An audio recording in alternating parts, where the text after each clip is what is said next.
Can you imagine the desperation of a father who needs to collect trash on the streets to try to save his daughter's life? Today, I'm going to tell you a story that will completely change your way of seeing the world.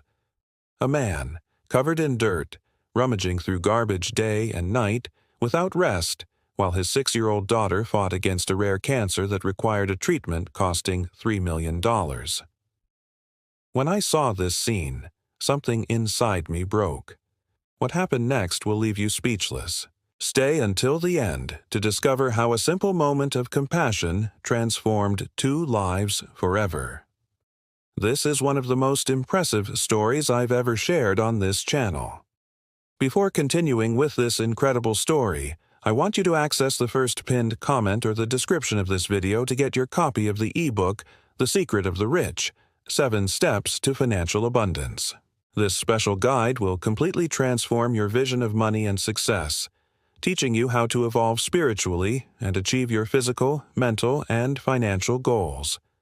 It's the same material that has already helped thousands of people transform their realities. If you're new here, don't forget to subscribe to the MILLIONAIRE channel and activate the notification bell. This way, you won't miss any of my transformation stories and social experiments that I conduct to show people as true character. Also, leave your like so the algorithm understands that you appreciate this type of content. As you know, I am MILLIONAIRE. For those who are just getting to know me, let me introduce myself. I dedicate my life to testing people's character and helping those who truly deserve it. After achieving my fortune, I realized that money only has value when used to transform lives. That's why I created this character, this financial vigilante who seeks to identify people with good hearts and reward acts of genuine kindness. It all started on a rainy Tuesday. I was returning from an important meeting when, on my way to my office, I passed through a less privileged area of the city. It was there that I spotted a man of approximately 45 years old, with dirty and torn clothes, searching through trash cans with impressive determination. What caught my attention most wasn't just the fact that he was collecting trash, but the care with which he separated each recyclable material, as if every penny was vital. I decided to stop my car a few meters ahead and observe him. To my surprise, he didn't seem to be a common trash collector. There was something different in his gaze, a mixture of desperation and determination that deeply intrigued me. While many passed by him with indifference or disgust, I felt that there was a story there that needed to be known. I got out of my car, dressed simply to not attract attention. After all, in these situations, I prefer to blend into the crowd to know the true essence of people. I approached him and asked if I could help him in any way. Initially, he looked at me with suspicion. His name was Roberto, and with impressive dignity, he said he didn't need handouts. "I'm working, sir. I'm not asking for anything from anyone," he replied with a tired but firm voice. That's when I decided to take a different approach. I offered to buy him a coffee so we could talk. Reluctantly, he accepted after I insisted that I would just like to chat. We went to a nearby bakery, and I confess that many disapproving looks followed us when we entered. A man with a humble and dirty appearance next to someone with neater clothes. The bakery owner immediately made a face of disapproval and tried to suggest that Roberto should not be there. That's when I said in a loud voice, "This gentleman is my guest. If he is not welcome, we can go to another establishment." The embarrassment was evident, but the owner backed down. While Roberto had his coffee with a simple bread roll, I began to talk with him. That's when the story truly began to reveal itself, and it was much deeper and more painful than I could have imagined. Roberto was not a trash collector by profession.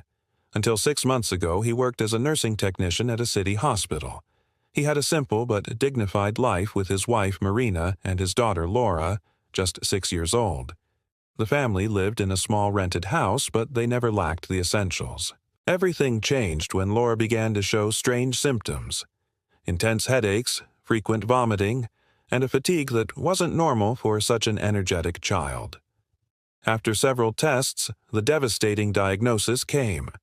Laura had a rare type of brain tumor.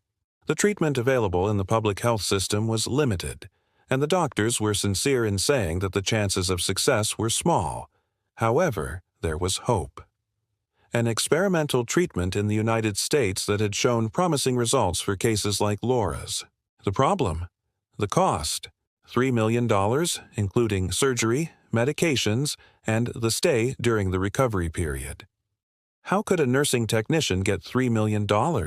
I asked Roberto, feeling a lump in my throat.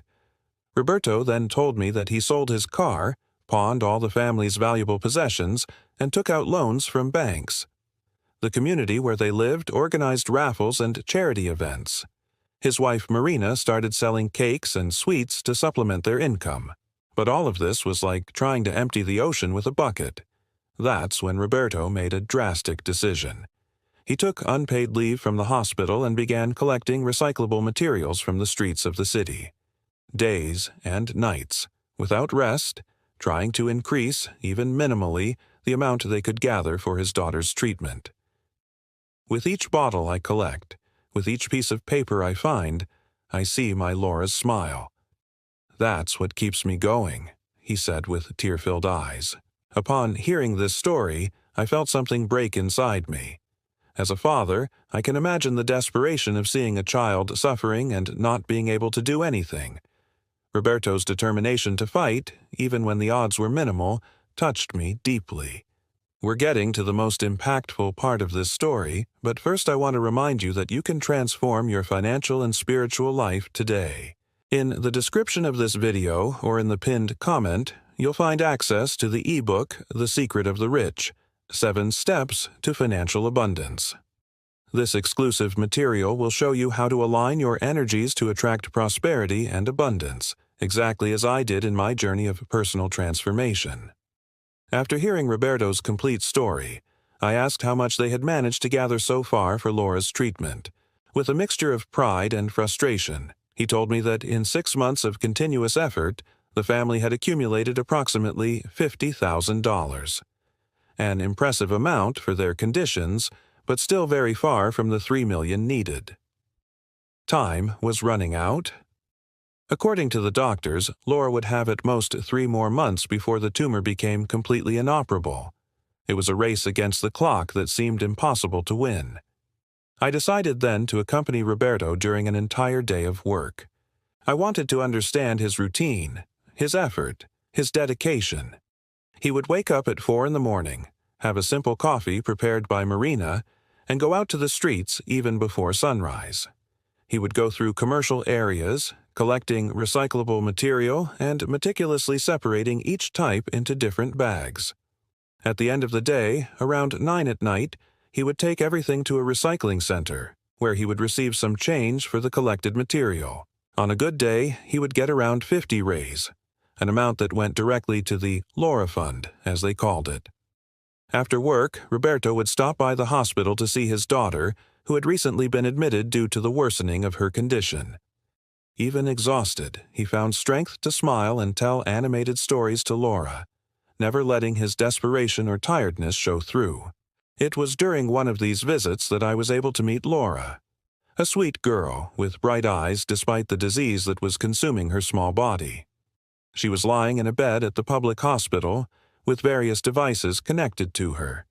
Even so, her smile illuminated the room. "Daddy told me we're going to travel to the United States soon," she told me enthusiastically. "He promised that after I get better, we'll go to Disney."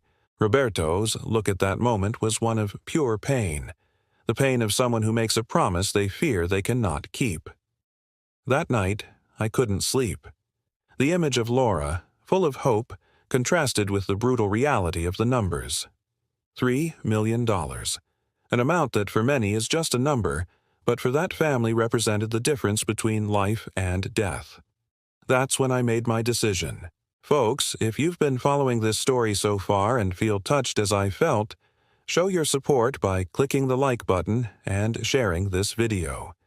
Each subscription to the MR Millionaire channel helps me continue to seek out stories like this one and transform lives.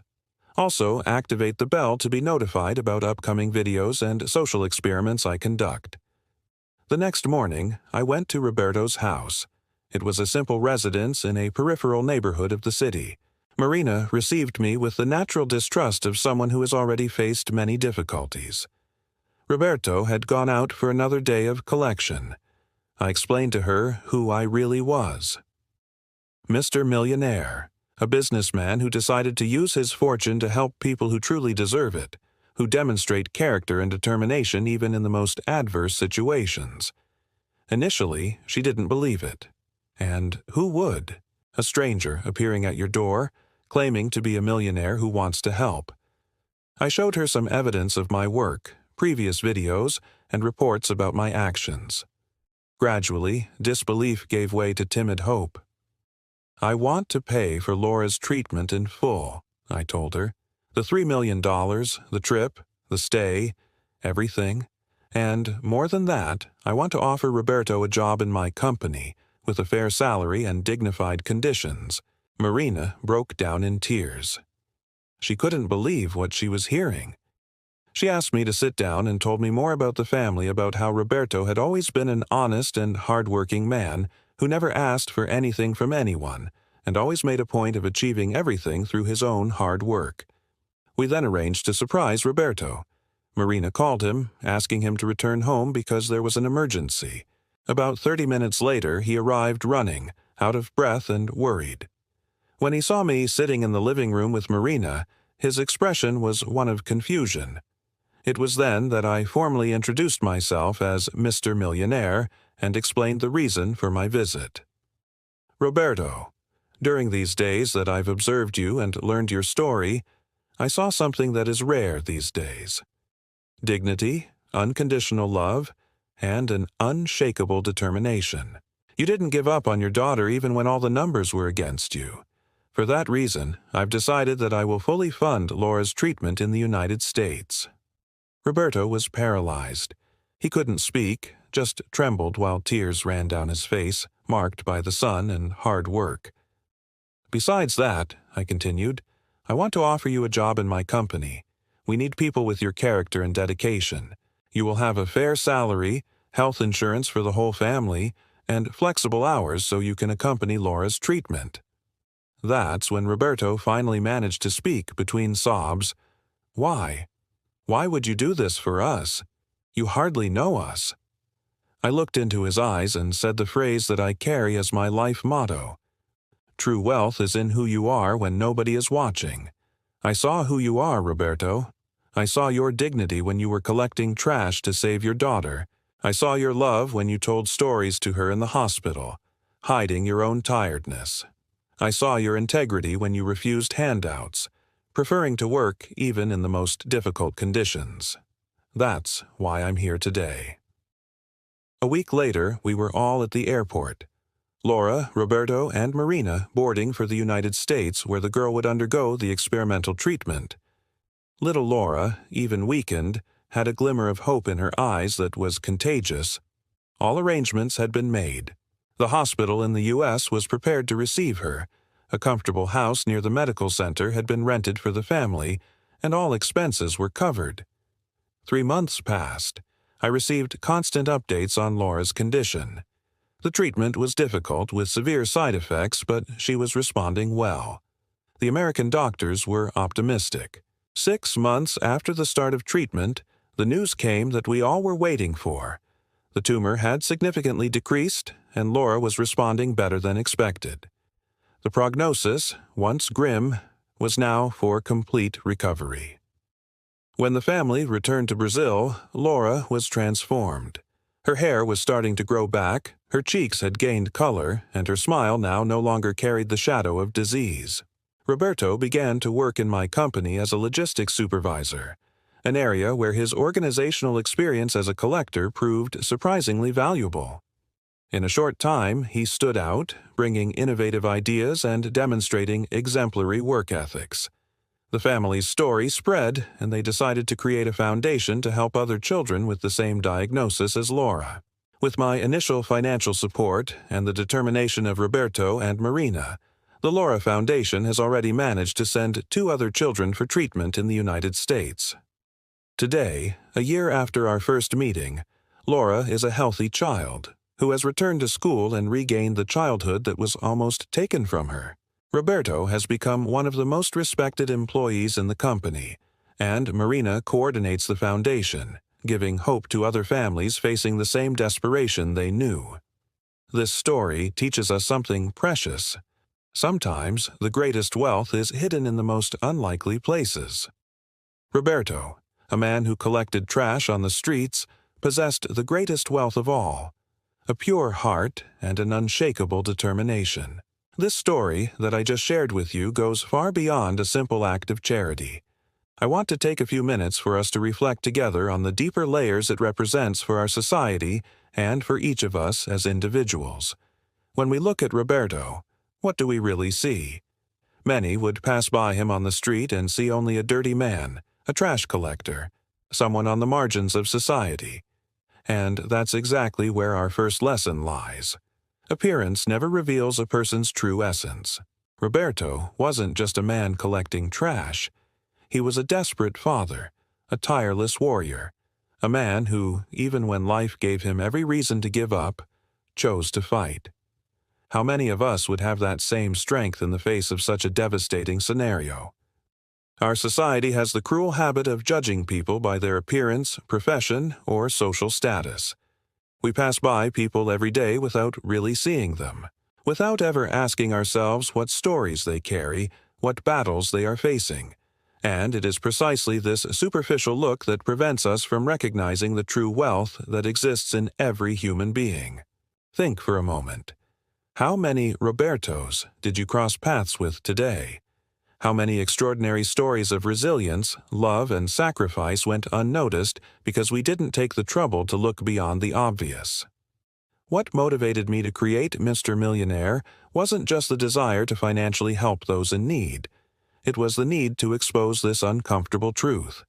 We judge too much and know too little. We create invisible barriers between us and them, forgetting that we all share the same humanity. There is a phrase that says, "Be kind, for everyone you meet is fighting a battle you know nothing about." Roberto was fighting a titanic battle, not for himself, but for his daughter, and he did it with a dignity that many of us, even in infinitely more comfortable situations, cannot demonstrate. Another aspect I want to highlight is the brutal inequality of access to health care in our country and in the world. Think about it. A child whose only fault was being born into a family without financial resources, having her life threatened not by the disease itself, but by the impossibility of paying for a treatment. This should deeply outrage us as a society. $3 million. For some, this value represents an investment, a luxury home, a yacht. For Roberto and his family, it represented the difference between life and death. This disparity makes us question, what kind of world have we built where the right to life has become a privilege that can be bought? I'm not here to make a political or ideological speech. I'm simply inviting you to reflect on the distortions of a system where Laura almost lost her life, not due to a lack of medical technology, but due to a lack of money. Now, I want to talk about something I consider even deeper: human resilience. Roberto and Marina had no rational reasons to believe they could gather $3 million by collecting recyclable materials. Mathematically, it was impossible. Even so, they didn't give up. This is the power of love and hope. Faced with the impossible, the human being is capable of finding strengths that defy any logic. We, as a society, often underestimate this capacity. We label dreams as unrealistic and discourage those who dare to challenge the probabilities. But the truth is that humanity's greatest advances have always come from those who refuse to accept the limits imposed by apparent reality. Roberto refused to accept that his daughter would have no chance. And even if my intervention hadn't happened, I'm sure he would have continued fighting until his last breath. This unshakable determination in the face of adversity is perhaps the greatest wealth a human being can possess. It's what differentiates us as a species, the ability to dream beyond circumstances, to transform impossibilities into challenges. Many of you who are watching this video probably have never had to face a situation as extreme as Roberto is, But we all face our own challenges, our own mountains that seem impossible to climb. And it's in these moments that we need to remember stories like this, not as fairy tales, but as reminders of what we are capable of when we refuse to give up. There is another aspect of this story that deserves our reflection: the transformative power of generosity. When I decided to help Roberto and his family, I wasn't just offering money. I was offering hope, dignity, and the chance for a new beginning. And the most beautiful thing is that this generosity ended up multiplying. The foundation created by Roberto and Marina has already helped other families facing the same desperation. The virtuous circle expanded, touching lives that I will never personally know. This makes me think, how many lives could be transformed if each of us found ways, within our possibilities, to extend a hand to those in need? I'm not suggesting that everyone needs to donate millions or drastically change their lives.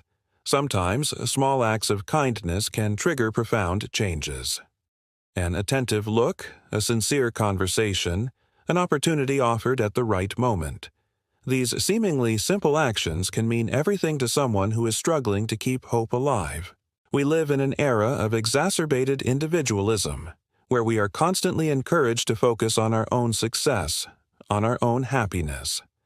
But stories like Roberto's remind us that we are interdependent beings, that our humanity manifests itself most fully when we genuinely connect with others, when we recognize in the stranger a fellow human who deserves our respect and compassion. What would have happened to Laura if I had passed by Roberto that day and decided not to stop? What would happen to so many other children if their families didn't find someone willing to listen to their stories? These questions haunt me and motivate me to continue this work. The truth is that we can't help everyone. We can't solve all the world's problems, but we can make a difference for someone. And that someone can make a difference for another person, and so on, creating a network of solidarity that expands far beyond our initial reach. When I say that true wealth is in who you are when nobody is watching, I'm talking exactly about this. About the choices we make when there is no applause, when there are no cameras, when there is no public recognition. About the person we choose to be in the most private moments and, paradoxically, the most defining of our character. Roberto chose to be a father who doesn't give up, even when nobody was watching. He chose to preserve his dignity, refusing handouts and opting for honest work, even when that meant rummaging through garbage.